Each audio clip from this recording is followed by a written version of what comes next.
Thank you, Brian, and thank you for the invitation to speak about the work of the Standards Panel. I'm here today wearing the Standards Panel hat. The Standards Panel is led by Emeritus Professor Alan Robson, as you would probably be aware, and I'd also like to acknowledge that the Director of the Higher Education Standards Executive, Dr. Lindsay Hayward, is in the room today and may help me when we get to question time. Before going into the presentation, I'd like to just take off the Standards Panel hat and put on Professor of Higher Education hat for 30 seconds. I can't resist responding to Bill's presentation and the discussion. I just wanted to make 3 quick points. I agree with Bill that I think the targets in the Bradley Review were really important, and I congratulate the Bradley Review team for setting targets. I think they stimulated a conversation that we had to have about the size of participation in higher education in Australia and the question of who participates and who doesn't. It may be the case that aspirational targets of that kind, it's probably the case that aspirational targets outlive their usefulness at some point, and it may well be that we need something else to continue the kind of conversation that we had. My second comment is to do with place of regulation, and I gather, even though unfortunately I wasn't here, Greg Craven said that we do need regulation, and that's something with which I would agree. I believe that explicit standards have a part in that, but when it comes to standards, I guess there are 2 important debates that we have to have, and the first is to do with just what ought to be the content of standards, and can we reach a sort of sector-wide consensus about what's appropriate content for a set of national standards.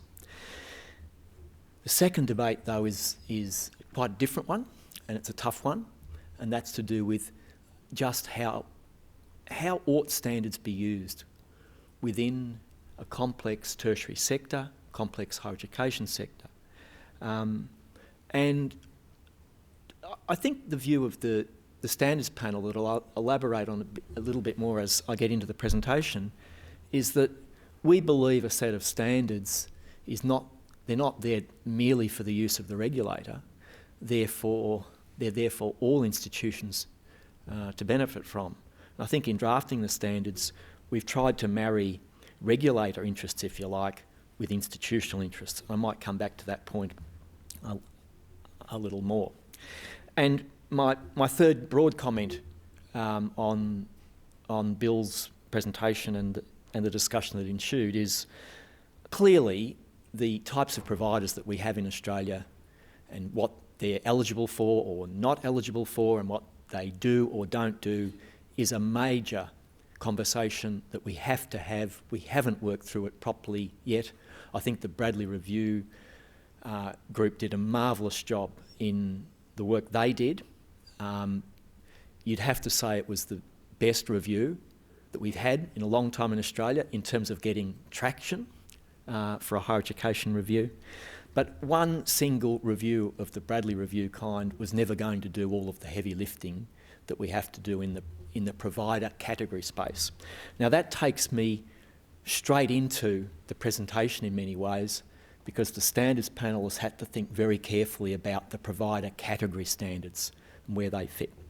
So, putting back on the Standards Panel hat, I'm going to assume much familiarity with the work of the panel. Happy to clarify any details once we get into discussion time. But look, just a quick history though, that when the panel began its work, we inherited the existing threshold standards that were put in place to enable TEQSA to get underway. The threshold standards were not a complete set of standards. That was not the intention. The Standards Panel were invited to review the threshold standards and to extend them into areas that were not yet adequately covered. And that's what we've been working on. Right at the outset, we spent much time considering whether the architecture of the existing threshold standards was going to work in the long haul. and we made what was probably a tough decision, that we really had to renew the framework. We had to renew the conceptual structure of the standards. This decision was not taken lightly, because we knew the ramifications of, if you like, one set of goalposts being in place and the standards panel working on developing a new set of goalposts. But I do believe we did the right thing. We continue to have a number of concerns about the existing threshold standards in their conceptual structure, in their duplication, and in the great variation in tone and style of particular standards statements. And finally, not least, the existing threshold standards set out provider category standards. And in our view, these are not standards. These are categories. These are definitions of who providers are, rather than how they should perform in terms of reasonable levels of performance in a higher education system. So we have worked carefully through our review and renewal of the standards. We've consulted widely and comprehensively, and right throughout, through every conversation we've had, I believe, we've always been mindful of the diversity of providers, the differences between fields of study and disciplines, the differing contexts, and the differing modes of delivery. And we've tried to create a set of standards that are, if you like, blind to those variations. A set of standards that ought to work regardless of provider, discipline, context, mode of study, just to run through a quick checklist there. We also have tried to create the smallest feasible set, or the smallest set that we believe is feasible for a complex business like higher education, and a coherent set. Now, proudly, I can say that we've reduced the existing 150 standards in the threshold standards down to about 120. That's our intention, at least. So we are proud of that. There's a bit of devil in the detail around that, though, because it's to do with what do you count as a standard. We admit to having some sub-points within some of our standards. And also, there's a little bit, I mean, the main sleight of hand here really is that when I'm saying we have a standard set of 120, that does not include the existing provisions that are in the provider category standards, which we've pulled out and parked elsewhere. And I think that's the end of the preamble. So this is what the structure we're proposing will look like.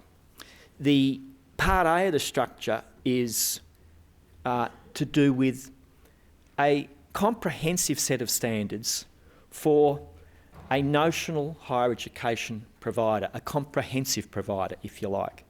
Knowing that for particular providers, not all domains or subsections of the full set will be relevant according to the activities that provider undertakes or does not undertake. Part A, as far as we're concerned, Part A, the heavy lifting from our point of view, has been done. We are in the final stages of drafting these standards and reviewing the consultation that we've received thus far. So we are close to being able to share the full set with you. Part B, though, is a different piece of work altogether, because Part B is about the provider typology and what criteria we might have for providers in Australia. This work cannot be conceptualised by understanding the activities and processes of providers, because this is in part a piece of political architecture. It's to do with what do we decide we want for the structure of Australia's higher education system. And Part C doesn't need any explanation because it is the back-end definitional work that supports Part A and probably Part B into the future. I think I've done that.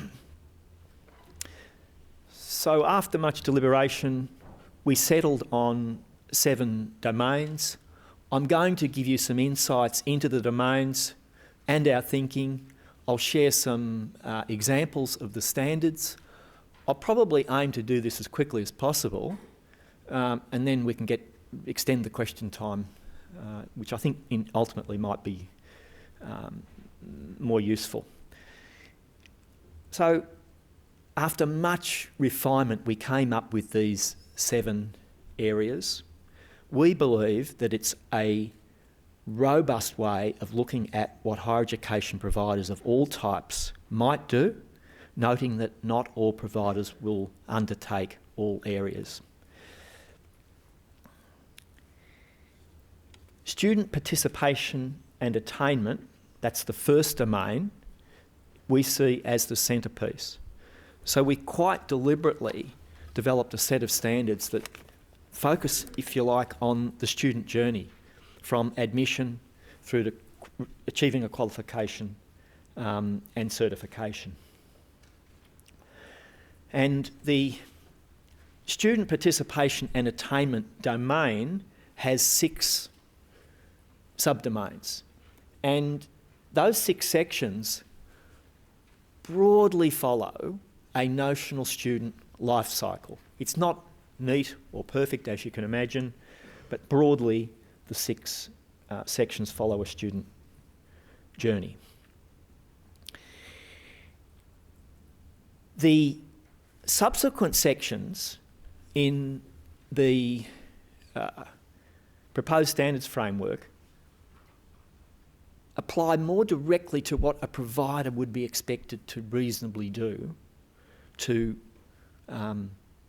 support that student life cycle. So 2, the learning environment. 3, teaching, are focused on the delivery responsibilities, if you like. They're looking at it through the lens of what are the obligations of providers. Research and research training were areas that were not fully covered are not fully covered in the threshold standards, and we have developed what I would refer to as a tight, pithy set of standards around research and research training, and I can share some of these with you today. And then 5, 6 and 7 really go to that higher layer of quality assurance and quality control and governance that you would expect of providers of appropriate quality. And likewise, 7 is about the provider's representation of itself and what information it makes available and how it makes it available to communities, prospective students and so on. So the tough ones for us have been, how do we relate the higher education standards to the AQF? And again, I am assuming a reasonably high level of familiarity with this issue. The belief of the standards panel has been that the AQF is obviously an essential part of our overall architecture for education, if not higher education in Australia. But the AQF in itself is not a standards document. It was not written in that way, and there are sections of the AQF that are probably less standards-like than others, if I can call it that. So the challenge for the standards panel has been to work out how to appropriately acknowledge the importance of the AQF and its significance without overstating its role and its significance. So we've had to walk a fine line here between over-prescribing the AQF and under-prescribing the AQF, if I can put it in such simple terms. And we'd like to believe that we've come up with a reasonable middle ground here in which we've hardwired, if you like, parts of the AQF directly into different parts of the proposed standards framework. By hardwired, I mean that a part of the AQF, an element or a slice of the AQF, has been written in as a requirement in the standards. In other parts of the standards, we have not hardwired the AQF, but we have treated the AQF as what we're calling a reference point. We've already consulted widely with the sector on the idea of reference points. Reference points for us are highly useful, well accepted, widely promulgated codes or statements or frameworks that are useful for consideration from a standards point of view, but ought not be mandatory. There are many examples of codes and guides and frameworks that have been developed for particular aspects of higher education provision. We wanted to acknowledge these without writing all of them in as formal standards. The AQF would be probably the standout example of how we've tried to work with a national document that has standards like qualities, even though in its entirety it's perhaps not appropriate as a full set of standards. I hope that rather clumsy explanation makes some sense. I'll be happy to answer some questions on that, or Lindsay might. So we've used the AQF in various ways, and I can show you some examples of that in a moment. Now, in ESOS and how we develop the higher education standards in relation to the ESOS Act is just as tough. And it's tough because the ESOS is a national legislative instrument. It's highly detailed and prescriptive, as you would know. And it goes beyond higher education provision into matters of immigration and so on. So it goes outside of the jurisdiction of the higher education standards panel. So our approach has been to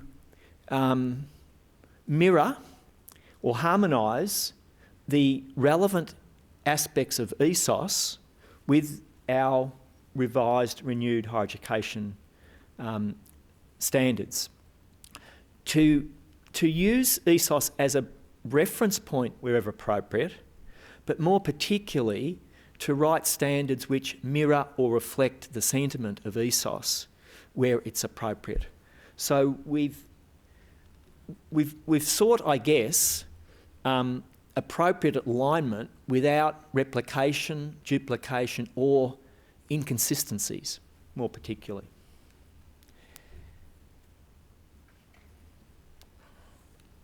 So what have we tried to do? Well, actually, I can probably go through these reasonably quickly. I've mentioned the first one.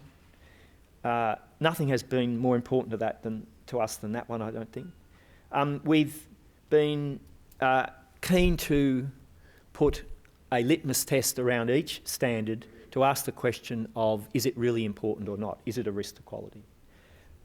Likewise, the third point is in line with the TEXA principles, as you're aware. We've kept disciplines out of it, so the standards sit above disciplinary level considerations. The others I've mentioned, and the final one is important. I think we've had an operating principle that wherever possible, we would focus on outcomes, outputs, rather than inputs and processes. I think it's a good principle. It's one that we've tried to stick to. But I have to say, in the business of higher education, you can't always stick to that principle, because there are some areas that are so hard to codify in terms of outputs and outcomes that you do end up getting into codification of inputs and processes. As I mentioned in my opening observations, we at no point have we sat down as a panel and said we're writing standards for Texas purposes. That has not been our philosophy. Our philosophy has been that explicit standards, if they're a good set of standards, ought to be appropriate and relevant and useful to providers as well as a regulator. This is true in other industries, of course. That the standards are written in a way that providers ought to be able to demonstrate that they are compliant with the standards, and in fact that they have an obligation to demonstrate, whether for internal or external purposes, that they meet the standards, or at least meet the standards. And the third point, I think, for me is an extremely important one, and that is that our full set of standards, which we believe reflects higher education provision, can be applied in different ways for regulatory purposes with different types of providers or providers with different histories, according to regulatory necessity and risk. To put that in simpler terms, though potentially clumsy terms, we believe in a single set of national standards, a comprehensive set. But whilst acknowledging that, some sections of these standards might not apply to particular providers. The most obvious area would be in research and research training, but it's true of other areas of the standards as well.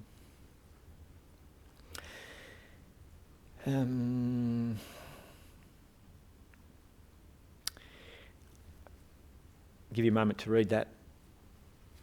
First two are, I hope, self-evident. Third one is quite important to me, as Lindsay would know, because I keep harping on this one.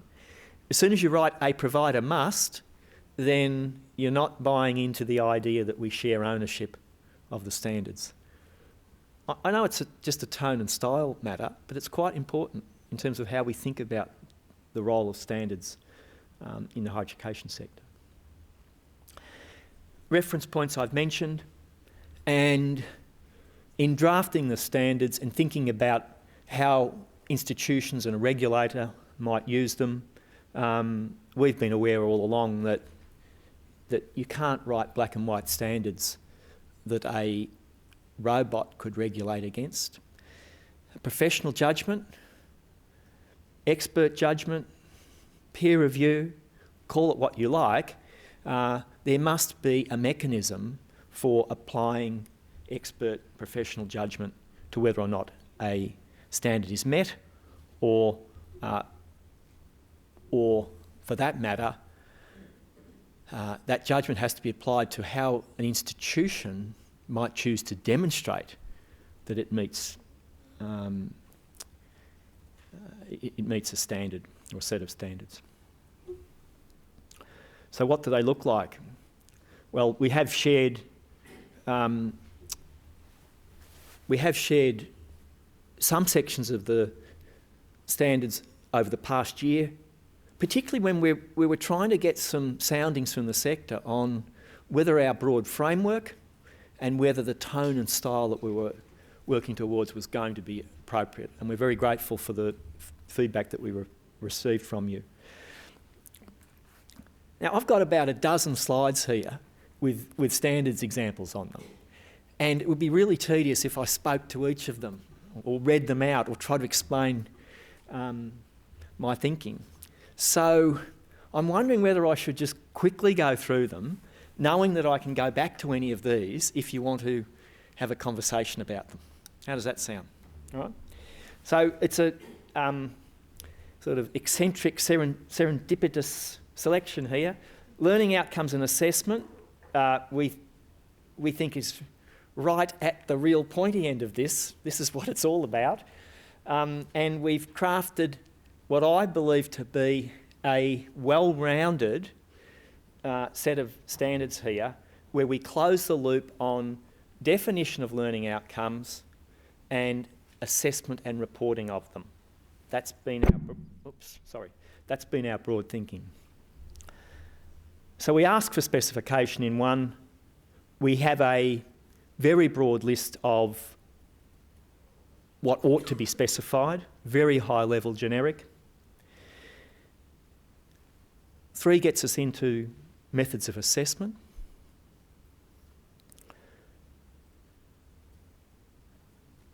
That's not the full set, by the way, that's just part of it.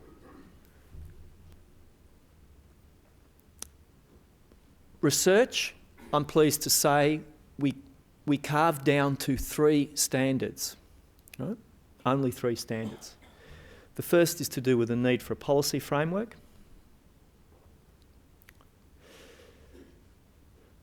You'll note the footnote, applicable to providers that conduct research, obviously, or research training.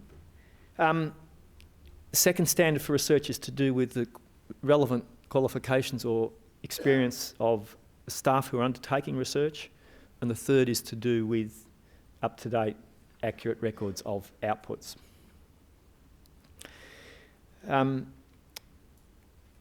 Moving on to qualifications and certifications, this is an example where we have hardwired the AQF, as I mentioned before.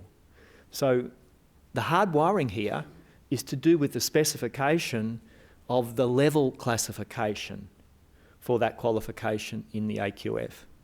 So when I said before a part of, an element of, or a slice of the AQF, that's precisely what I was referring to. In this case, the level qualification. Processes for course approval and accreditation.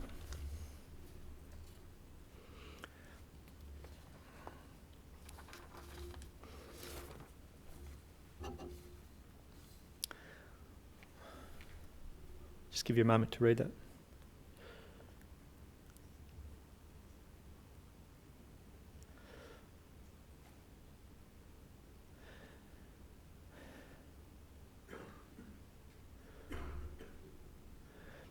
And final example are our draft standards around academic governance.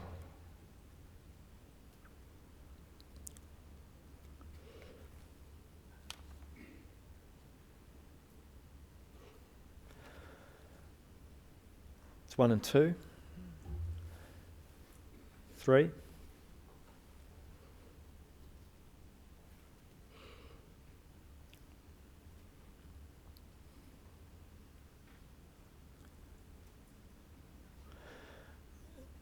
The second part of that list.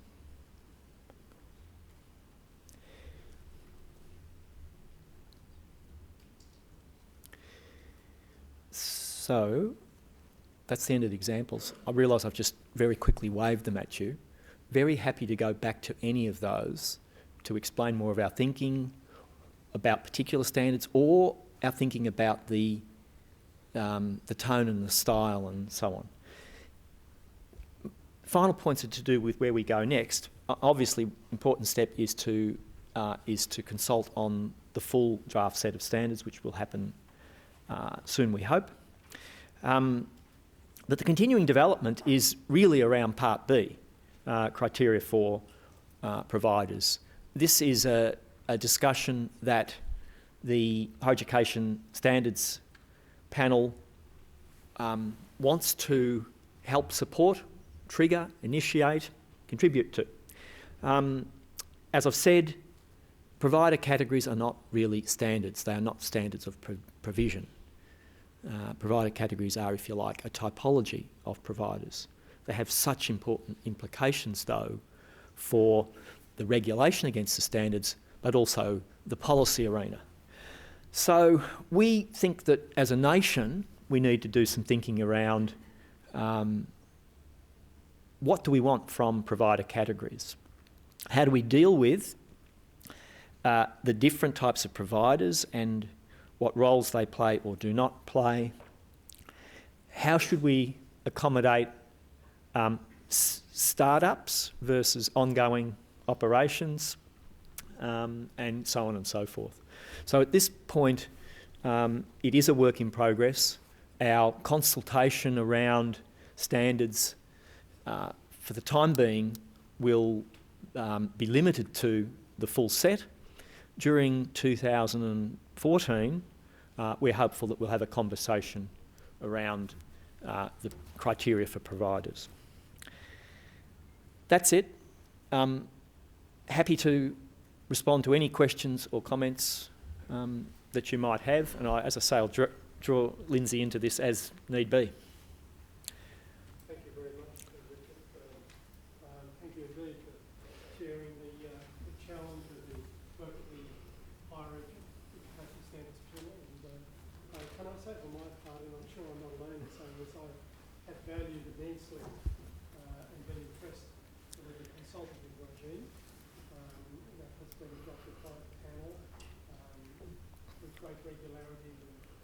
Received newsletters from Chairman Alan Robson telling us what you've been up to, inviting response. So I think that's a very No, thanks for that. open process that's been highly valued in the sector. Now, does anyone have any questions of Richard?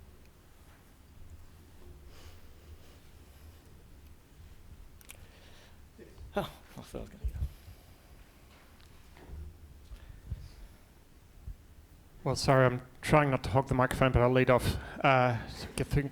Richard, thank you very much for that. That was a very interesting, and if I may say so, also reassuring discussion of where the standards are going. And I think what you've outlined is a spirit behind which the standards are being developed that we can all live with. Indeed, we would all welcome. You've said it will be collegial, consultative, and is as much for the institution as for the regulator, which is great to hear. I suppose looking back, and I'm thinking here particularly of the history of the AQF, the spirit in which something is offered is not always the spirit in which it's taken by the sector. And I mean, I actually think that in many ways a lot of what you've said about the standards was part of the spirit behind the AQF, but we all know it wasn't actually received that way. It was taken as a somewhat more rigid set of rules, perhaps, than it was intended to be. Now, we won't always have a nice, friendly Richard James to go out and preach the message to the sector about the spirit there to be taken. Do you have any comments about how we can use these standards, I think, in the rather constructive way in which they're being developed, rather than as a set of rather tight measurements to be put around everything we do? Well, thank you for a question that takes me right into the minefield. Where should I start? The first thing I'd like to say is I think the higher education sector, in all of its diversity and complexity, is still trying to understand what a standards-based approach to regulation, as well as our own operations, is all about. So even though for a long, long time we've talked about academic standards and so on, we've never really come to grips with the ramifications of trying to codify these and the ramifications of having a regulator. Having said that, I think it's really important that the higher education sector does get to the point of embracing standards, embracing regulation, and learning how to do both of those things wisely. That's the point that we haven't quite got to. Right? When we release the full set of standards, what I'd like each of you to do is to say to yourself, not can we measure up for TEXA purposes against those standards, but looking at each of them, is this something we would want to do ourselves? Is this something we are doing ourselves? If not, why not? So I would prefer that the test is one of internal purposes rather than meeting external regulatory requirements. Now, I don't know that I can comment really on how a set of standards and a regulator working alongside those standards will play out in the future. I have my own personal views on how we might proceed more comfortably in this space, but it's probably not appropriate to share them. I think that we should be grateful to Kwong Lee Dow and Valerie Braithwaite for the excellent work that they did in reviewing our whole set of regulatory requirements and so on. I think that report will help set the tone for new approaches into the future.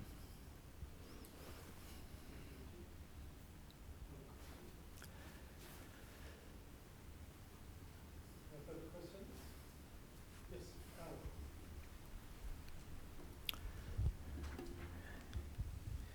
Yes, thanks, Richard. Very interesting. On your last slide, you had Part B. You did mention greenfield startups, which are really a problem both for the institution attempting to meet the standards and for any regulator attempting to make a judgment about what is going to happen or not going to happen. And in many ways, an existing provider can provide a range of evidence which a startup simply cannot do. And it comes down to a level of almost guesswork or trust in the end, I think. Have you got any sort of principles that are emerging about how a greenfield startup submission should be assessed against standards? This is a much easier question because the answer is no at this point, right? But of course it's an issue, right? But this is something we have to work through once we get a better sense of what criteria for providers might look like. That gives me a bit of space to say something further about the previous question, if you don't mind. One thing I should have said is, just think about the bind the standards panel was in, if for a moment, if you would. Number of institutions, okay, universities, saying liberate us from the AQF, right? An equal number, though we didn't count it up, saying we've got the AQF, we're aligning with it, we've done all this heavy lifting around alignment with it, we like it, write it in. It creates a level playing field, if you like, right? Now, those sorts of tensions around autonomy, earned autonomy, regulation, these are never going to go away in a regulatory regime. But I know I'm talking up the work of the standards panel here, but I do believe that we've tried to create a set of standards that I would say is neutral in the sense that it's about good higher education provision. Lindsay, do you want to comment at all on anything that I've left out?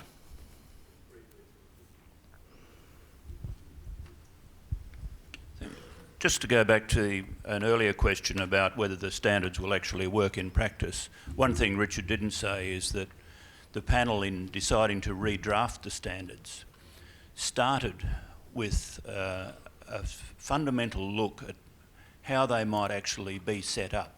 And the panel's decision was, let's look at the characteristics that you'd normally expect to go on in higher education. And then let's ask the question, which of those look like they genuinely would need a standard, so necessity? What is the quality risk we're really trying to protect here? Is it really necessary to protect that risk? Is it material? And then finally, can we actually write a standard that will mean something to someone? And it could be demonstrated or measured. So there's a safety net underlying, I think, what Richard has talked about, that the standards are grounded in the provision of higher education, and they've at least had an initial test of what are we really trying to protect? Is it demonstrable or measurable? Is it really necessary? And can we write something that at least the panel believes is sensible? So that I think is a safety net underneath the overall architecture of the standards. How will it all play out in practice? Well, we will all see. Last question. Thank